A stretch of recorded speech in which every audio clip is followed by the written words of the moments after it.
Herrgott, weißt was keiner versteht, wie es in deinem Entscheidungsapparat zugeht. Wie kannst du dir so viele junge Leute holen, wo oft alte und Kranke gern zu dir wollen?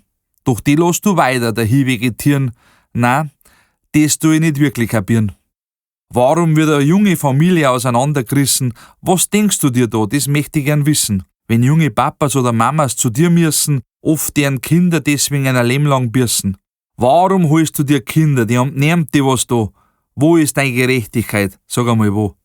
Böse Menschen dagegen werden oft uralt. Und man denkt sich, mei, hättest halt die geholt. Deine Mitarbeiter sagen, du weißt, wie gütig, gnädig, gut, voller Liebe, kein Hass und kein Wut. Du warst wohl einer, der brav ist und nicht lügt. Und es war wohl dein Wille, der geschirkt. Ich kann dich nicht verstehen, ich sag das ins Gesicht. Aber gut und gütig ist es nicht.